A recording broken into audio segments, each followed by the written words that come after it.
Hello बच्चों, आज की वीडियो में हम आवारा मसीहा चैप्टर की क्वेश्चन आंसर्स पढ़ेंगे। तो आइए वीडियो शुरू करते हैं। फर्स्ट क्वेश्चन है, आवारा मसीहा के लेखक कौन है? इसके लेखक हैं विष्णु प्रभाकर। सेकंड क्वेश्चन है, आवारा मसीहा किसकी जीवनी है? आवारा मसीहा शरद चंद्र चट्टोपाध्याय की जीवनी है। लेखक विष्णु प्रभाकर द्वारा लिखा गया इस पाठ का क्या उद्देश्य है? आवारा मसीहा लिखने का विष्णु प्रभाकर का ये उद्देश्य है कि हर किसी के अंदर कोई न कोई कौशल या हुनर छिपा होता है और हर किसी को उस कौशल में निरंतर अभ्यास करके सफलता को हासिल करना चाहिए। नेक्स्ट क्वेश्चन है, आवारा मसीहा का अर्थ क्या है? आवारा और मसीहा दो अलग अलग शब्द और अर्थ हैं। आवारा शब्द शरद चंद्र के बचपन से जुड़ा हुआ है, जब वह बेहद शरारती और आवारा हुआ करते थे। लेकिन बड़े होते होते तक उन्होंने अपनी आर्थिक परिस्थितियों की बदहाली और जीवन में मिले अपने उन आसपास के पीड़ित लोगों को तकलीफों और बंदिशों को देखा तो उनसे उन्हें लिखने की एक नई दिशा मिली और उन्होंने उन लोगों के जीवन पर कई उपन्यास और कथाएं लिख डाली। इस प्रकार एक आवारा लड़का पीड़ित मानवता का मसीहा बन गया। शरद चंद्र का घर कहाँ था? शरद चंद्र का घर देवानंदपुर में था। शरद चंद्र के नाना कहाँ रहा करते थे? शरद चंद्र के नाना भागलपुर में रहते थे। शरद के पिता का क्या नाम था? उनके पिता का नाम था मोतीलाल।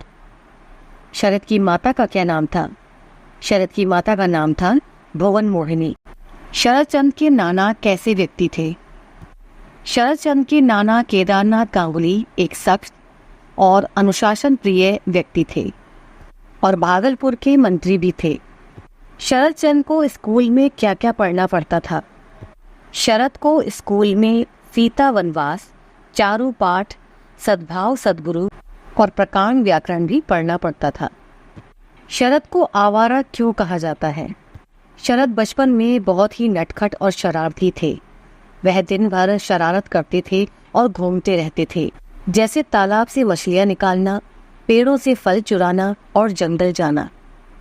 इसीलिए सब उन्हें आवारा कहा करते थे।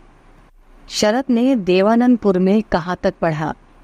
शरद ने देवानंदपुर में बोधोदय तक पढ़ा था। साहित्य किस प्रकार मनुष्य के लिए प्रेरणा स्रोत है?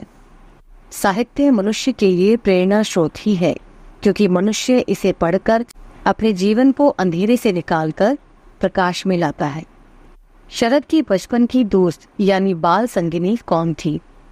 शरद की बाल संगिनी धीरू थी, जो उसके हर काम में उसका साथ दिया करती थी। शरद के पिता को कहाँ नौकरी मिल गई थी? शरद के पिता को डेरी आनसोन में नौकरी मिल गई थी। शरद के पिता कैसे व्यक्ति थे? शरद के पिता यायावर यानी घुमक्कड़ी स्वभाव के व्यक्ति थे, जो एक जगह बंधकर नहीं रहना चाहते थे। शरद और उनके पिता में क्या समानताएं थी? शरद के पिता मोतीलाल ज्यादातर वक्त बाहर ही बिताया करते थे। वह कभी भी एक ही जगह रहकर नौकरी नहीं करते थे और उन्हें लिखने का भी बेहद शौक था। इसी प्रकार शरद भी बहुत ही शरारती थे। वह एक ही जगह बंधकर नहीं बैठते थे। उन्हें जिस काम के लिए मना किया जाता था वह वही काम करते थे और आगे चलकर अपने पिता के लिखने का गुण उनके अंदर भी आ गया था और इस प्रकार वह महान कथाकार और लेखक बने। ओके बच्चों, तो ये थे आवारा मसीहा के क्वेश्चन आंसर्स। मिलेंगे ऐसे ही नेक्स्ट वीडियो में। तब तक के लिए ओके बाय।